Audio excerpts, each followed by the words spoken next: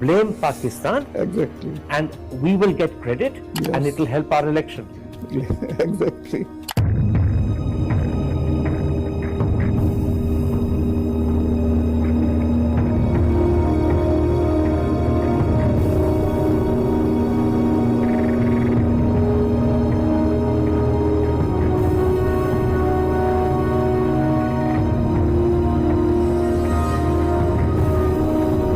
It was a great tragedy in the life of nation. 40 valuable jawans were sacrificed due to our incompetence.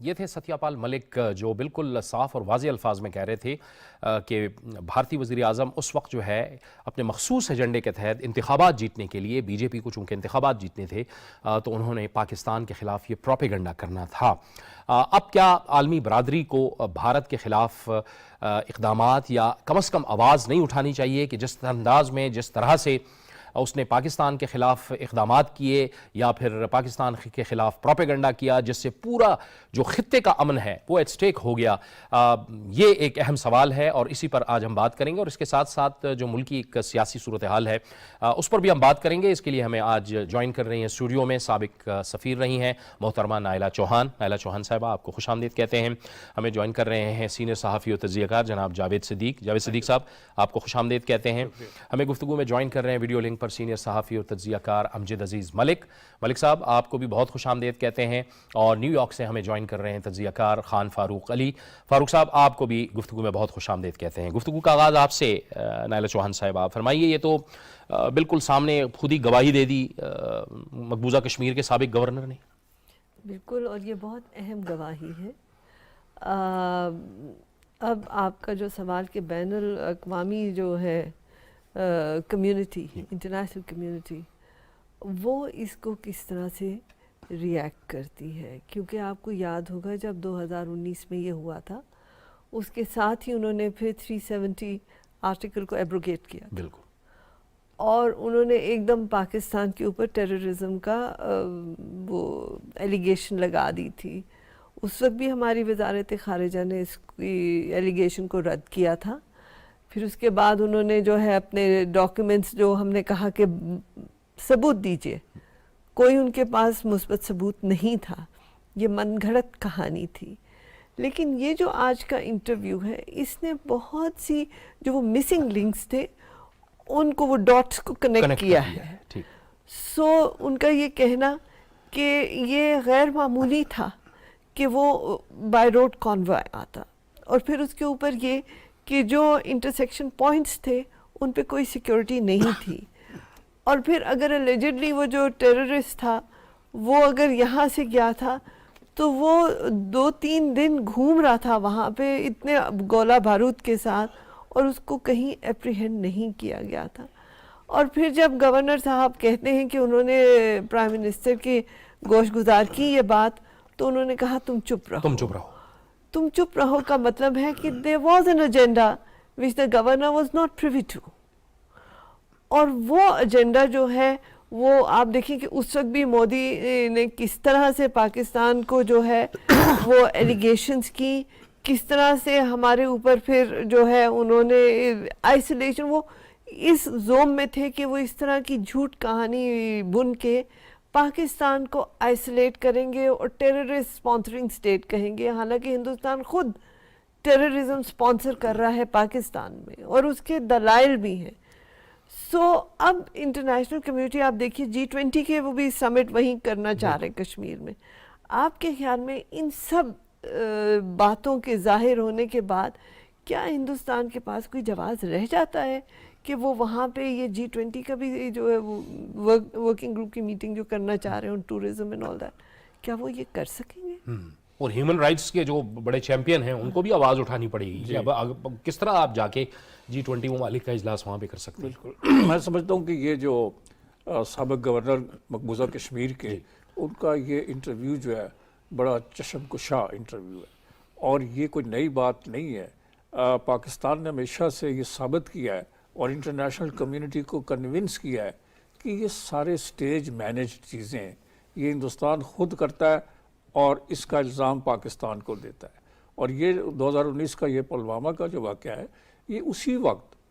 تمام Pakistani foreign office سمیت دوسرے لوگوں نے اور کئی اور ملکوں نے کہا تھا کہ یہ مودی کا اپنا کیا درا ہے، وہ خود اس لیے کرنا چاہتے ہیں کہ وہ جیسے آپ نے کہا کہ آرٹیکل 370 سے to do away with that article, جس سے کہ کشمیر کی ڈسپیوٹیڈ حیثیت ختم ہو جائے، اور یہ جس میں وعدہ کیا گیا کہ اس کا ایک اسپیشل سٹیٹس ہے اس اسٹیٹ کا، کشمیر کا، وہ ختم کر دیا جائے، اور اس کے بعد جو کریک ڈاؤن ہوا آپ کو پتہ ہے۔ تو یہ سارا ایک مینج تھا، پلانڈ تھا، ایک منصوبہ تھا، اور اس کا الزام پاکستان پہ در دیا گیا۔ آپ کو پتہ ہے کہ یورپ میں ایک ڈس انفو لیب کے نام سے بالکل ایک بہت بڑی ڈس انفارمیشن لیب سامنے آئی جو کہ ہندوستان کے لوگ رن کر رہے تھے، اور پاکستان کے خلاف یورپ میں پروپیگنڈا لانچ کیا گیا پاکستان کو بدنام کرنے کے لیے۔ تو پاکستان ہندوستان کے پروپیگنڈے کی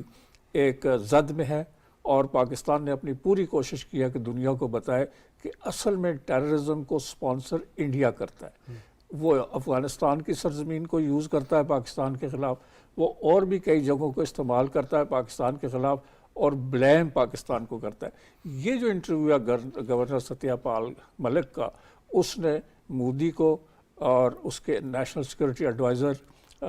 دوول کو بالکل بے نقاب کر دیا ہے۔ وہ کس طرح کی ایک ڈائبولک گیم کھیل رہے ہیں پاکستان کے خلاف۔ میں سمجھتا ہوں کہ پاکستان آج سرخرو ہے عالمی برادری کے سامنے، اور پاکستان کا یہ موقف درست ثابت ہوا ہے کہ پاکستان کے خلاف یہ ایک سازش تھی پاکستان کو بدنام کرنے کی۔ ٹھیک، ملک صاحب آپ بتائیے گا، امجد عزیز ملک صاحب، کہ ظاہر ہے ہم نے دیکھا دہشت گردی کے خلاف جنگ ایک عرصے سے زائد یہ سلسلہ چلتا رہا، اور خیبر پختونخوا پورے پاکستان کو دہشت گردی کا نشانہ بنایا گیا، اور ہم ماضی میں دیکھتے رہے کہ افغانستان کی سرزمین استعمال ہوتی رہی، بھارت وہاں پہ کھیلتا رہا۔ اب تو حالات اور طرح سے ہیں، اب بھی بہرحال وہ سرزمین استعمال ہو رہی ہے، لیکن بھارت اپنا جھوٹ پوری دنیا کو بیچتا ہے، ہمیں اپنا سچ بیچنا چاہیے اپنی دنیا کو۔ بہت شکریہ جاوید اقبال صاحب۔ جیسا کہ جاوید صدیق صاحب نے فرمایا کہ بنیادی طور پہ دیکھیے پروپیگنڈا ہے، اور پاکستان کے خلاف ہندوستان پروپیگنڈا کی جو شعبہ ہے اس میں بہت آگے ہے۔ ہماری بدقسمتی رہی کہ ہم ان سب واقعات کو سامنے رکھتے ہوئے بھی سچ کو سامنے نہیں لا سکے، اور سچ کو دنیا تک نہیں پہنچا سکے۔ ہم تو عالمی دنیا سے یہ مطالبہ کرتے رہے کہ دیکھیے پاکستان دہشت گردی کا شکار ہے، اور پاکستان میں ہونے والی دہشت گردی کے بڑے واضح ثبوت ہمارے پاس ہیں ہندوستان کی جانب سے۔ ہمیں دیکھیے یہ معلوم تھا کہ ہمارے برادر ہمسایہ ملک افغانستان میں 8 سے زیادہ قونصلیٹ بنا لیے تھے ہندوستان نے، اگرچہ ہم اپنے طالبان کو اور ان کے جو افغانستان کے جو لوگ تھے ان کو یہ کہتے رہے کہ دیکھیے اب آپ نے کنٹرول کرنا ہے اس کے اوپر، اور آپ نے قابو پانا ہے اس کے اوپر، لیکن وہ جو ترقیاتی منصوبے انہوں نے شروع کیے بنیادی طور پہ وہ دکھاتے تھے کہ ہم بہت کام کر رہے ہیں افغانستان میں، اور پھر دہشت گردی کرتے تھے پاکستان میں۔ ہم سچ ثابت کرنے کی کوششوں میں بالکل آگے نہیں بڑھے، لیکن آج کا جو یہ انٹرویو ہے ستیہ پال کا، انہوں نے یہ ثابت کر دیا ہے کہ بلا شبہ مودی سرکار جو ہے وہ فاشسٹ حکومت تھی، سرکار تھی، انہوں نے پاکستان کو بدنام کرنے کا کوئی موقع ہاتھ سے نہیں جانے دیا۔ اور اب میں سمجھتا ہوں کہ عالمی برادری کو اس جانب توجہ دینے کی ضرورت ہے۔ اب ان کو یہ ثابت ہو گیا ہے کہ یہ خود واقعہ جو کیا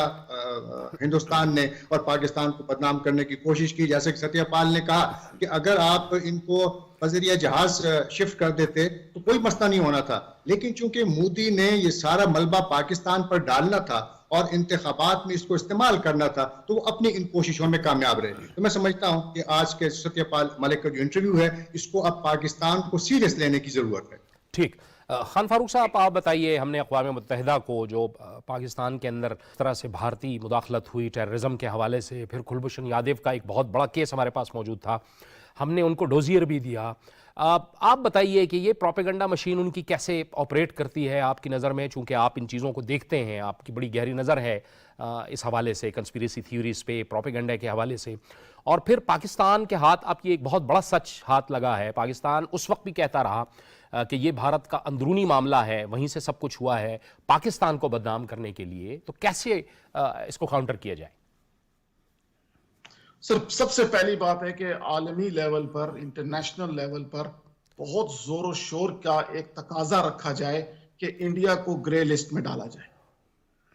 سب سے پہلا سٹیپ یہ، کیونکہ یہ اپنے منہ سے اقرار کر گئے، اس کے ساتھ جتنا سرکمسٹینشل ایویڈنس ہم جمع کر کے دے سکتے ہیں۔ اس میں ایک یاد رکھیے گا کہ ستیہ پال ملک صاحب سے پہلے انڈیا کے ناردرن کمانڈ کے لیفٹیننٹ جنرل ہودا نے یہ بات ٹی وی پر کہی تھی کہ اتنی بڑی تعداد میں بارود بارڈر سے پار سے نہیں آ سکتا۔ یہ تمام سرکمسٹینشل ایویڈنسز کی چین اگر رکھی جائے گی تو آپ کے سامنے آ جائے گا کہ اس کے پیچھے صرف کشمیر بیسڈ انڈین ایجنسیز نہیں ہیں، اس پلاننگ کے اندر کچھ اور دوسری ایجنسیز بھی اس میں انوالوڈ ہیں، اور اس کی وجہ یہ ہے کہ جب ارلی وارننگ سسٹمز کی رپورٹس، یہاں ڈپلومیٹک کور کے محترمہ بیٹھی ہیں میڈم ایمبیسڈر، ان لوگوں کے سامنے بریفنگز جب آتی ہیں اور ہمارے میڈیا کے لوگ بھی بہت سی چیزوں کو دیکھتے ہیں، اس کو اگر پیچھے جا کے ریگریشن انالیسس کے اندر ڈال کے دیکھا جائے تو آپ کو آئیڈیا ہو جائے گا کہ یہ ان لوگوں نے اپنے الیکشن کے علاوہ بھی بہت ساری اور بھی چیزیں انہوں نے کرنی تھیں، جس کی سکسیشن میں دیکھیں پاکستان کا آج اقتصادیات، معیشت اور بیڑا غرق جو ہوا ہے حالات کا جو آپ کے سامنے ہے، اس میں اس پلوامہ کی وہ ریکویسٹ انڈیا کی جو گرے لسٹ میں رکھنے کی تھی پاکستان کی، وہ ام المحارب ہے، عربی میں مطلب یعنی یہاں سے وہ سٹارٹ ہوتا ہے، اس کے بعد بالا کوٹ ہوا، جو کچھ بھی ہوا فورن منسٹرز کے معاملے میں بھی، یہ ساری کڑی جا کر کے اس اقرار پر جمع ہوتی ہے کہ انہوں نے یہ فالس فلیگ آپریشن، اور یاد رکھیے گا کہ آج کی ماڈرن ڈیموکریسی میں یہ دیکھا جاتا ہے کہ اکثر اوقات ایسی جو کیا کہتے ہیں ایسی ریجیمز جو ہوتی ہیں جن کے ایجنڈاز کچھ بعد میں اور نکلتے ہیں اور شروع میں اور ہوتے ہیں، تو وہ فالس فلیگ آپریشنز کرتے ہیں، اس کے لیے مس انفارمیشن، ڈس انفارمیشن کے باقاعدہ ڈیسک بنائے جاتے ہیں، اور یہ انٹیل آپریشنز اور کاؤنٹر آپریشنز کی وہ سائنس ہے جس میں پاکستان کے کچھ ادارے تو ٹھیک ہے مگر جو سویلین ڈومین کے ادارے ہیں ان کے اسپیشلٹی اور ایکسپرٹیز اس معاملے میں ابھی ڈیولپ تھوڑی سی کرنے کی ضرورت۔ ٹھیک ہے، اب کیپیسٹی بلڈنگ کی ضرورت ہے۔ ایک اور اہم بات ہے، میں چاہوں گا کہ اس پہ بات کریں، اور میڈم کی طرف بھی میں آؤں گا۔ خان فاروق صاحب، یہ جب اتنا ایک سٹرونگ قسم کا پروپیگنڈا ڈیزائن ہو رہا ہوتا ہے، اور ایک جیسے آپ نے فرمایا کہ صرف ایک مقصد نہیں تھا کہ الیکشن، وہ ظاہر ہے آرٹیکل 370 کے جو ہم بات کر رہے تھے، آرٹیکل 370 35A اس کو بھی ختم کرنا تھا، یہ پوری ایک پلاننگ تھی، ایک پوری ایک سازش تھی۔ یہ جب انڈیا کر رہا ہوگا تو اس کے مقابلے میں ہمارے ہاں جو حکومت تھی اس کی سستی یا اس کی نرم پالیسی، اس نے بھی ان کو ایک فرٹائل لینڈ مہیا کر دی کہ ہم اس پر اس طرح سے مضبوط ایک موقف رکھ نہیں سکے عالمی برادری کے سامنے، اور پھر انہوں نے مقبوضہ کشمیر میں سب کچھ کر دیا۔ ایسا کہنا مناسب نہیں ہے کہ ہمارے فورسز جو تھے وہ کاٹ بائی سرپرائز تھے یا وہ ڈر گئے تھے، مگر دیکھیں انہوں نے ان کا پکڑا ہوا فوجی واپس کر دیا تھا، جبکہ وہ یہاں اٹیک کرنے آیا تھا، اس کے معاملے میں وہ ٹرانسپیرنسی اس طرح سے نہیں رکھی گئی۔ میرا مقصد کہنے کا یہ ہے کہ جو آپ کی پولیٹیکل ایک گورنمنٹ ہوتی ہے، اس کا جو ایک ریزالو ہوتا ہے وہ کتنا میٹر کرتا ہے، کیونکہ وہی فرنٹ پہ ہوتے ہیں، وہی اس کو لیڈ کر رہے ہوتے ہیں۔ سارا میٹر ہی وہ کرتا ہے۔ ٹھیک، یہ تو جو فلیش پوائنٹ ہے اس کا پالیسی ہی سینٹرک ہوتی ہے، اور ہماری اس پالیسی اس معاملے میں اس وقت جو ہے وہ تھوڑا سا ایسی رہی کہ جس میں ڈیلے کا ایلیمنٹ تھا اور خیر سگالی کا وہ ایلیمنٹ زیادہ رہا، جس کی وجہ سے بعد میں نقصان ہوا کہ انہوں نے اپنی طرف سے جبر اور ستم اور جھوٹ میں 1 انچ بھی کمی نہیں کی، بلکہ وہ اتنا زیادہ وہ بڑھ گیا کہ پاکستان کے تمام شرائط پورے ہونے کے باوجود FATF نے اپنی جو اینٹی منی لانڈرنگ کی رپورٹ ہے، دیکھیں ایک بڑا نقطہ ایک ٹیکنیکل بیان کر دوں اور دوسرے حضرات بھی سن رہے ہیں، انڈیا مسلسل میوچول ایویلوشن نامی ایک پروسیس سے پیچھے ہٹ رہا ہے۔ 2023 میں بھی ہونا تھا، انڈیا نے اس کے اوپر بھی ابھی تک معاملے میں دیر کر رہے ہیں۔ دوسرا، میڈم نے بھی فرمایا کہ ایک ڈوسیئر انہوں نے دیا تھا وہ انکمپلیٹ تھا، پورا نہیں دیا۔ یہ تمام چیزیں سرکمسٹینشل ایویڈنس اور ڈائریکٹ ایویڈنس سٹیٹمنٹس کا اگر یہ میوچل ایویلیشن کی وہ پروسیس ہو گیا تو پوری دنیا کے سامنے آئے گا۔ کرنے کا کام پاکستان کا یہ ہے کہ اس کو ڈیمانڈ کی جائے کہ انڈیا کو گرے لسٹ کے اندر ڈالا جائے۔ ٹھیک ہے جی میڈم، یہ وہی کہ ایک ایکٹیو پالیسی کے ذریعے ہمیں آگے بڑھنا ہوگا اور اس کو استعمال کرنا ہوگا ہمیں۔ بالکل آپ درست کہہ رہے ہیں، استعمال کا لفظ میں نہیں کہوں گی، لیکن ہمیں دنیا کو حقیقت ظاہر کرنی ہے، اور یہ بڑا اچھا پروپوزل ہے، کیونکہ ہم پہلے بھی کہتے رہے کہ جہاں تک انفارمل اکانومی ہے، انڈیا کی سب سے بڑی انفارمل اکانومی ہے، اور وہاں پہ ان کی اتنی زیادہ جو ہے اس قسم کے ٹیررسٹ فائنینسنگ ہو رہی ہے، تو FATF کو جو ہے اس پہ بھی نظر ثانی کرنی چاہیے۔ اور جس طرح انہوں نے کہا کہ وہ اپنی میوچل ایویلیویشن کو ڈیلے کرتے جاتے ہیں بیکاز انہوں نے وہ اقدامات نہیں کیے ہوئے جس سے وہ اپنے آپ کو